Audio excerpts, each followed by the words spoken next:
마음이 급하면 판단력이 흐려진다라는 제목으로 하나님 말씀 증거합니다. 현명한 판단은 하나님 안에서 우리의 삶도 평화롭고 또 삶을 윤택하게 하지만, 어리석은 판단은 걷잡을 수 없는 수렁에 빠져들게 만듭니다. 그렇다면 우리가 어떻게 현명한 판단을 할 수 있는가?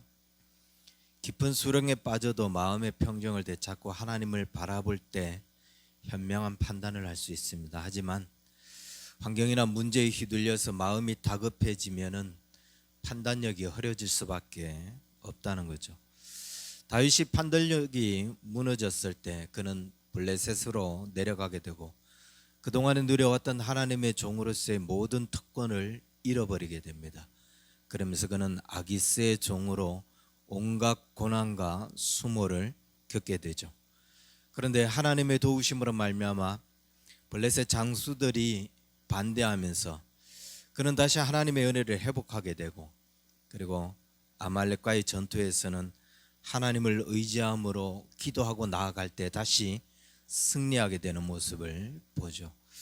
하지만 사울은 달랐습니다. 사울은 블레셋의 침략으로 마음이 다급해지고, 그러나 그가 판단력까지도 잃어버리게 되는 모습을 보는데, 사울이 얼마나 무너지게 되는가? 오늘 우리가 읽은 본문 4절 5절에는 이렇게 이야기합니다. 블레셋 사람들이 모여 수넴에 이르러 진침해 사울이 온 이스라엘을 모아 길보아에 진쳤더니 사울이 블레셋 사람들의 군대를 보고 두려워서 그의 마음이 크게 떨린지라. 그의 유명한 길보아 전투가 시작이 되는데, 이 전투는 이미 시작 때부터 블레셋이 승리할 수밖에 없는 모습을 보여줍니다. 왜냐하면 사울이 블레셋 군대를 보고 그의 마음이 크게 두려워 떨었다라고 하는 거죠. 적과의 싸움에서 두려움에 떠는 자들은 승리할 수 없습니다. 두려움으로 인해서 이미 그들은 전투력을 상실한 거죠. 병사들에게 용기를 북돋아주고 전투력을 향상시켜줘야 되는데, 장수가, 왕이 두려워서 마음에 떨고 있으니까 병사들이 의욕을 낼 수가 없는 거죠. 그런데 이 사울이 두려움에 떨고 있는 이유가 꼭 블레셋 군대의 침략으로만 말미암은 게 아니라는 거예요. 왜냐하면 6절에 보면 이렇게 이야기합니다. 사울이 여호와께 묻자오되 여호와께서 꿈으로도 우림으로도 선지자로도 그에게 대답하지 아니하시므로. 블레셋이 쳐들어왔는데 하나님의 뜻을 묻고 싶어서 하나님 앞에 기도했지만 꿈으로도 우림으로도 선지자로도 대답지 않았다는 거예요. 물론 그는 사무엘이 살아있을 때도 하나님께 불순종했고, 그런데 지금 상황이 다급해졌다고 하나님 앞에 나아가서 하나님의 음성을 들으려고 하는데, 그의 상황하고 하나님의 응답하심과 아무리 자신의 상황이 다급해졌다 해도 평소에 말씀을 듣지 않던 그가 하나님을 찾으려고 한들 하나님께서 만나주실 리가 없는 거죠. 다급해지자 그는 정말 자기에게 익숙하지 않은 하나님을 찾는 방법을 선택합니다. 두려우니까 하나님이 주시는 위로라도 받고 싶은 거죠. 그런데 마태복음에 보면 이런 비유가 있어요. 열처녀 비유를 통해서 천국 문이 우리에게 항상 열려 있는 게 아니라는 걸 보여줍니다. 하나님께서 우리에게 말씀하실 때 얼마든지 내가 주님 앞에 나아가면은 하나님의 음성을 들을 수 있는 게 아니라는 것을 보여주는 거죠. 말씀하실 때, 기회가 있을 때 그때 순종해야지, 하늘 문이 닫히고 난 후에는 하나님의 음성이 더 이상 들리지 않는 그런 상황이 되었을 때는 나가고 싶어도 또 하나님의 음성을 듣고 싶어도 들을 수 없다는 거예요. 하늘 문이 닫혔는데 미련한 다섯 처녀가 와서 이렇게 이야기합니다. 주여 우리에게 열어달라고, 문을 열어달라고. 마치 이 어리석은 사울의 모습과 같은 모습을 봅니다. 하늘 문이 이미 닫혔는데 하나님의 음성을 듣고 싶다고 부르짖으니 꿈으로도 우림으로도 선지자로도 하나님께서 대답지 않으시는 거죠. 미련한 다섯 처녀를 향해서 주님은 이렇게 이야기합니다. 내가 너희를 알지 못하노라. 굉장히 끔찍한 선포의 말씀이 아닐 수 없습니다. 같이 그들에게 말씀하셨고 같이 그들에게 기회를 주셨는데 말씀을 듣고 순종했던 사람들은 천국 잔치에 들어갈 수 있었지만은 끊임없이 거부하고 끊임없이 불순종하고 끊임없이 기회를 놓치는 자들, 그들에게는 내가 너희를 알지 못한다라고 말씀하고 있는 거예요. 그만큼 우리가 순종할 수 있는 기회가 있을 때 그때 순종하는 것, 이게 얼마나 중요한지를 우리에게 보여주는데, 사울이 지금 자기 상황에 너무 다급하니까 하늘 문이 닫힌 줄도 모르고 하나님의 음성을 듣겠다고 나아갑니다. 그런데 하나님이 꿈으로도 우림, 어떤 사인으로도 무슨 기후의 변화가 일어나든지 주변에서 무슨 반응이 일어나든지 어떤 사인으로도 하나님께서 대답지 않아 주시고 선지자를 통해서 말씀하지 않는 그런 모습을 보여줍니다. 우리가 불순종을 일삼다 보면은 결국 이런 날이 다가온다는 거예요. 이미 하늘문이 닫힌 줄도 모르고 또 기회가 있겠지, 또 얼마든지 하나님 앞에 나아가면은 그 문이 열려 있겠지라고 생각하지만 이미 닫혀버리면은 더 이상 기회가 주어지지 않는다는 거예요. 사울이 너무 답답하니까 하나님의 음성도 듣지 못하니까 그가 7절에 이렇게 이야기합니다. 나를 위하여 신접한 여인을 찾으라. 그런데 그 위에 보면은 3절에 사무엘이 죽고 나서 어떤 명령을 내리냐 하면은 사울은 신접한 자와 박수를 그 땅에서 쫓아내었더라라고 했습니다. 하나님의 사람 사무엘이 죽고 온 이스라엘 백성들이 그로 인하여 애통하는 모습을 보니까 아마 사울의 마음에 이런 생각이 들었는지 몰라요. 나도 하나님을 섬기는 자다, 나도 열심히 하나님께 순종하는 자다, 뭐 이런 생각이 들었는지, 또 그런 모습을 보여주려고 했는지 이스라엘 온 땅에서 무당들 다 박멸시키라라고 명령을 내렸습니다. 그런데 자기가 그 무당을 다시 찾게 될 줄은 몰랐던 거죠. 지금 자기 상황이 다급해졌어요. 아무리 하나님을 찾아도 꿈으로도 어떤 사인으로도 또 선지자를 통해서 말씀하시는 하나님의 음성도 들을 수 없습니다. 그러니까 그가 신접한 여인을 찾아라 라고 이야기합니다.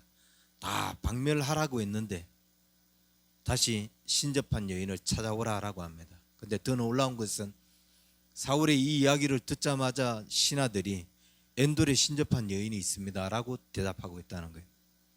이 엔돌은 므낫세 지파에 속해 있는 성읍인데 이스라엘 땅을 보면은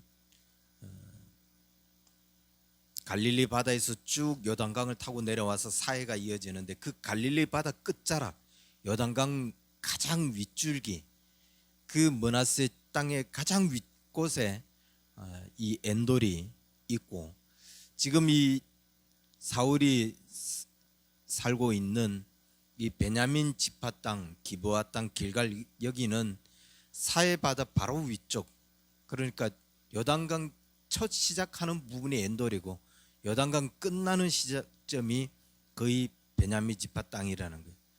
자기들 땅에서 굉장히 멀리 떨어져 있는 그 엔돌에 있는 이 신접한 여인이 있다는 이야기를, 그냥 나를 위해서 신접한 여인을 찾아라라고 하는데 그 말이 그냥 나와요. 이건 뭘 의미하냐 하면은 사울이 이 신접한 여인들을 다, 무당들을 다 죽여라 라고 했을 때 그들이 그 명령에 철저하게 순종하지 않았다는 거예요. 무당들을 완전히 제거하지 않았다는 거죠. 제대로 수행하지 않았을 뿐만 아니라 어쩌면은 그들이 필요로 여길 때 이 무당을 찾아갔을 수도 있다는 거예요. 신명기에 보면은 이런 말씀이 있습니다. 신명기 13장 3절부터 5절에 보면은 너는 그 선지자는 꿈꾸는 자의 말을 청종하지 말라. 그런 선지자는 꿈꾸는 자는 죽이라 라고 했습니다. 그리고 18장 9절부터 14절에도 너는 그 민족들의 가증한 행위를 본받지 말 것이니 그의 아들이나 딸을 불 가운데로 지나가게 하는 자나 점쟁이나 길용을 말하는 자나 요술을 하는 자나 무당이나 지는 자나 신접하는 자나 박수나 초혼자를 너희 가운데서 용납하지 말라. 이런 일을 행하는 모든 자를 여호와께서 가증히 여기시나니 여호와께서 그들을 내 앞에서 쫓아내시느니라 라고 했습니다. 다 제거했어야 되는데 이미 다 제거되었어야 됨에도 불구하고 무슨 이 엔돌에 있는 이 여자가 너무 용해서인지 그들을 남겨뒀다는 거죠. 그리고 사울이 자기 마음이 답답해지자 또 이런 사람을 찾아갑니다. 그리고 이제 문제의 그 장면들이 등장합니다. 이 신접한 여인이 사무엘을 불러 올렸고 이 사람이 진짜 사무엘일까 하는 어떤 그런 의문이 드는데 그 여인이 불러올린 사무엘의 모습을 이렇게 묘사하죠. 한 노인이 올라오는데 그가 겉옷을 입었나이다 하더라. 사울이 그가 사무엘인 줄 알고 그의 얼굴을 땅에 대고 절했다. 그러면서 이제 사무엘이 하는 이야기들, 왜 나를 불러내냐, 나를 성가시게 하느냐. 그러니까 사울이 내가 심히 급하다, 다급하다. 이때 여호와께서 내게 말씀하셨던 것처럼 네 대적이 되었는데 어찌하여 여호와께 묻느냐. 그러면서 너의 아들들과 너가 전쟁에서 같이 죽을 것이다. 너와 내 아들들이 나와 함께 있으리라 라고 이야기합니다. 그 모든 말씀은 31장에 가서 그대로 성취가 되죠. 이 사건을 두고 성경학자들은 세 가지로 이야기해요. 첫 번째는 지금 있는 이 내용, 이 이야기가 전체가 그냥 꾸며낸 이야기다. 두 번째는 사울의 영이 실제로 나타내서 말씀한 거다. 세 번째는 아니다, 악령이 사무엘의 모습을 띠고 나타난 거다. 여러분은 어느 편이 맞다고 생각합니까? 하나님께서 허락해서 사무엘이 실제로 나타나서 말씀한 건가? 아니면은 이건 악령이 나타나서 이야기한 건가? 아니면 전부 다 이 이야기가 꾸며낸 건가? 첫 번째 이야기, 이 전체가 꾸며낸 이야기다. 이 견해들은 생각해 볼 가치가 없는 거죠. 왜냐하면은 만약 그 말이 맞다면은 성경은 무하다, 오류가 없다라고 하는 이 하나님의 말씀이 꾸며낸 이야기가 들어갈 수 있으니까 이건 생각해 볼 가치도 없는 이야기고, 사무엘의 영이 실제로 나타난 거다 그렇게 생각하십니까? 내용을 보니까 그럴만도 하지만 아니라는 거예요, 제 판단은. 왜냐하면은 사무엘이 실제로 나타났을 때 그의 모습이 사무엘과 똑같은 모습이었고 사무엘이 했던 말을 똑같이 할 뿐만 아니라 사울과 그의 아들들이 죽을 거라고 하는 이 예언도 그대로 맞아 떨어졌다 할지라도 이 사람은 진짜 사무엘이 아니다. 왜? 첫 번째, 6절에서 이미 사울은 하나님의 음성을 듣기 위해서 하나님 앞에 기도했지만 하나님께서 꿈으로도 어떤 사인으로도 선지자로도 말씀하지 않았다는 거예요. 사울이 하나님의 음성을 듣고 싶어서 무릎을 꿇었지만 어떤 형태로도 이미 사울을 향한 하늘의 문이 닫혀버렸기 때문에 자기가 아무리 급하다고 해서 하나님께 부르짖어도 하나님께서 그에게 대답지 않으셨다는 거예요. 그런데 지금 신접한 자를 찾아가서 사무엘의 영을 불러 올릴 때에 하나님께서 그것을 허락해서 사울의 영을 보내주시고 그에게 말씀하셨다. 불가능하다는 거죠. 또 한 가지는 신접한 여인이 지금 사무엘의 영을 불러 올리는데 뭐라고 이야기하냐면은 사무엘의 영이 땅에서 올라오는 것을 보았다라고 이야기해요. 그리고 19절에도 가면은 내일 너와 내 아들들이 나와 함께 있으리라라고 합니다. 나와 함께 있겠다라는 것은 땅에서 올라왔으니까 또 땅으로 같이 내려갈 거다라고 이야기하는 거죠. 근데 이 성경에서 올라가는 것과 내려가는 것, 이 표현은 하늘과 땅 차이입니다. 올라가는 것. 엘리야가 구름을 타고 어떻게 해요? 올라가죠. 예수님도 구름을 타고 올라가요. 올라간다는 것은 하늘나라로, 하나님의 나라로, 하나님의 보좌가 있는 곳으로 가는 걸 의미해요. 반대로 그럼 내려가는 건 뭐예요? 음부로 내려가는 거예요. 지옥으로 내려가는 거죠. 어디 나옵니까? 부자와 나사로는 천국으로 올라가지만 부자는 지옥으로 내려가는 거죠. 올라간다는 것은 천국으로 갔다는 것을 의미하고 내려가는 것은 지옥으로 떨어졌다는 것을 의미합니다. 그런데 이 신접한 여인이 사무엘을 어떻게 불러올렸어요? 땅에서 올라오는 것을 봤다. 이 말은 사무엘이 죽어서 내려갔는데 불러올렸다는 거예요. 하늘에서 내려온 게 아니라 신접한 여인이 사무엘을 보내주십시오라고 했을 때 사무엘이 천국에 갔다 하면 하늘에서 내려와서 그에게 말씀해야 되는 것이 맞는데 땅에서 올라온 거죠. 그러면 사무엘이 죽어서 지옥 갔다는 이야기밖에 안 되는 거거든요. 그러니까 지금 불러낸 이 영은 진짜 사무엘이 아니다. 가짜 악령이 사무엘의 모습을 하고 나타난 거다라는 거죠. 하지만 우리 시대 많은 사람들이 아직도 이런 점쟁이들, 이런 무당들의 그 점수를 의지합니다. 너무 답답하니까.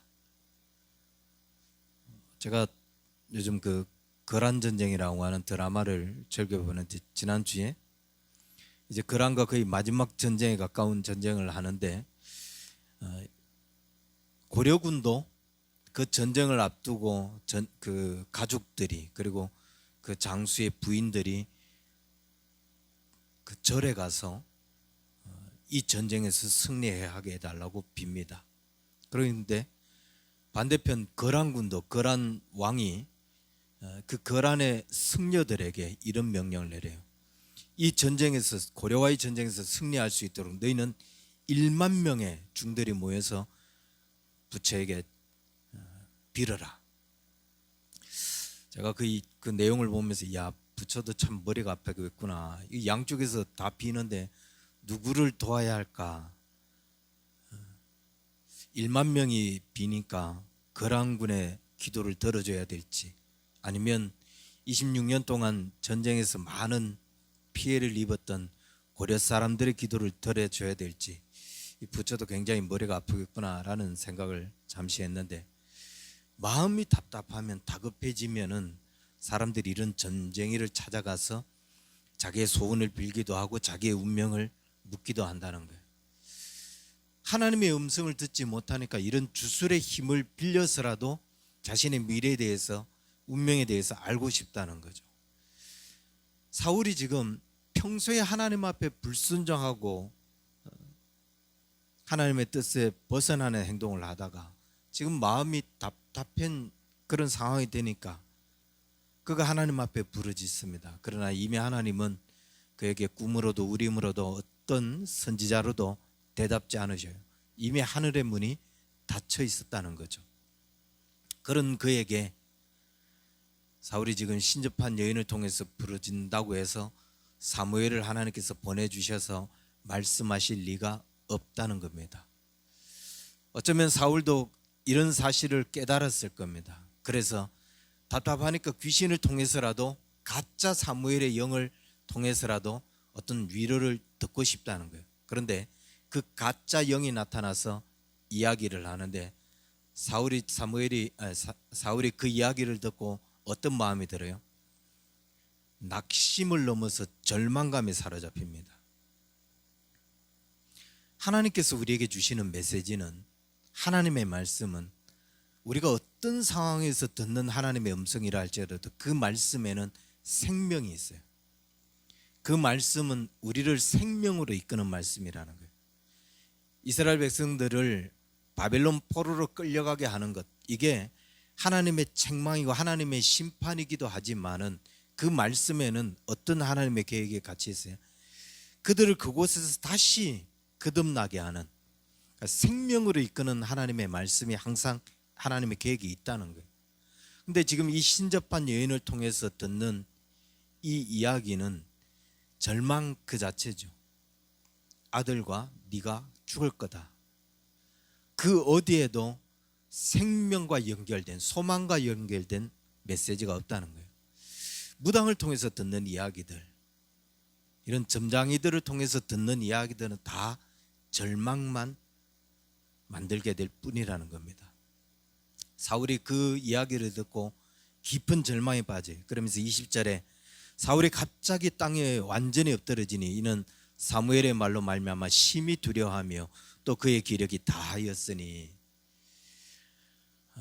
사도 바울이 데살로니가 후서 2장 9절부터 10절에 우리에게 이렇게 이야기합니다. 악한 자의 나타남은 사단의 활동을 따라 모든 능력과 표적과 거짓 기적과 불의의 모든 속임으로 멸망하는 자들에게 있으리니 이는 그들이 진리의 사랑을 받지 아니하고 구원함을 받지 못함이라. 무슨 말이냐면은 악한 영도 이렇게 가짜 사무엘과 같은 똑같은 모습으로 나타나서 그런 능력, 그런 표적, 그런 기적들을 행할 수 있다는 거예요.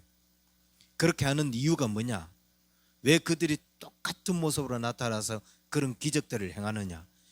이 불의의 속임수로 멸망하는 자들은 속아서 구원받지 못하게 합니다. 저기에도 능력이 있네. 능력이 있는 것처럼 똑같이 행한다고요. 그렇게 행하는 이유는 멸망한 자들이 구원받지 못하도록, 그런 무당들을 쫓아가는 사람들이 구원받지 못하도록 하기 위해서 똑같은 능력이 있는 것처럼 나타낸다는 거예요. 하나님을 찾는 자들, 하나님을 의지하는 자들은 이런 데에서 속지 말아야 된다는 거예요. 이런 거짓된 영의 속임수에 속지 말아야 된다는 거죠. 아니, 우리가 말씀에 순종하는 삶을 살아가면 하나님께서 거짓된 이런 영이 우리를 속이지 못하게 합니다. 왜? 평강의 하나님이 속히 사단을 너희 발 아래 상하게 하리라. 거짓된 영들이 우리 앞에 서서 속임수를 쓸 수 없는 상황이 되어버린다는 거예요. 우리가 말씀에 순종하는 삶을 살아갈 때. 그런데 그 말씀의 법에서 떠나 이런 무당들을 의지하고자 할 때는 그게 속는 거죠. 거기에 속고 그러면서 뭐가 진리고 뭐가 거짓인지 구별하지 못하는 그런 삶을 살게 된다는 거죠. 그렇다면 이 사무엘이 나타나서 이야기했던 것, 사울이 죽고 사울의 아들들이 죽는 이 이야기는 어떻게 설명해야 되느냐? 역대상 10장 13절 14절에 보면은 이렇게 말합니다. 사울이 죽은 것은 여호와께 범죄하였기 때문이라. 그가 여호와의 말씀을 지키지 아니하고 또 신접한 자에게 가르치기를 청하고 여호와께 묻지 아니하였으므로 여호와께서 그를 죽이시고 그의 나라를 이새의 아들 다윗에게 넘겨주셨더라.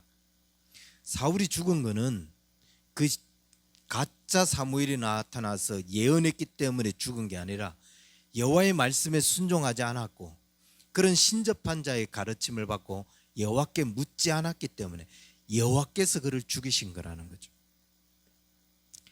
우리가 거짓에 속지 말아야 할 이유가 있습니다. 그런데 어떤 이단들은 우리가 귀신을 쫓아내야 된다, 그러면서 모든 일에 귀신을 쫓아내는 그런 일부터 해야 되고 그런 일을 계속 해야 된다라고 하는데 굉장히 심각한 착각을 하고 있는 겁니다. 우리가 만약 신앙생활을 이렇게 해야 된다면 귀신 쫓아내느라고 정신이 없는 거예요. 모든 일에 어떤 일이 잘못되면 귀신이 그랬다, 그래서 또 귀신 쫓아내고, 그럼 우리가 귀신 쫓아내느라고 정신없는 신앙생활을 하게 되는데 하나님의 법에 순종하고 하나님의 말씀에 따르는 삶을 살아갈 때 어떻게 되는가? 평강의 하나님께서 사탄을 속히 내 발에 상하게 하시리라. 사탄이 우리 인생 앞에 나타나서 장난칠 수 없도록 하나님께서 그 사탄을 우리 발 아래 두신다는 겁니다. 악한 영에게 솟지 말고 그런 것들을 쫓아서 거기에도 무슨 생명이 있는 것처럼 속아서 다니지 말고 하나님의 말씀에 순종하다 보면, 그 말씀의 법에 따르는 삶을 살다 보면은 우리가 하나님의 뜻, 하나님의 진리를 깨닫게 되고 더 하나님의 자녀로서의 삶을 살아갈 수 있다는 겁니다. 마음이 다급해져서야 하나님을 찾는 그런 어리석은 자가 되지 말고 하늘 문이 열려 있을 때 그때 하나님을 찾는 자가 되어질 뿐만 아니라 다급한 상황이 되었을 때 더더욱더 그 상황에 마음이 흔들리지 말고 하나님이 어떻게 말씀하시는지 주님을 더 바라보면서 현명한 판단을 내릴 수 있는 저와 여러분 되기를 주의 이름으로 간절히 축원합니다. 기도하겠습니다. 살아계신 주님, 우리를 모든 상황 가운데서 이끄시고 도우시는 참 좋으신 주님, 어떤 상황이 어떤 문제가 일어난다 할지라도 우리가 주를 바라보는 일에 흔들림이 없게 하여 주시고 하나님을 의지할 줄 아는 그런 주의 자녀들 되게 하여 주시옵소서.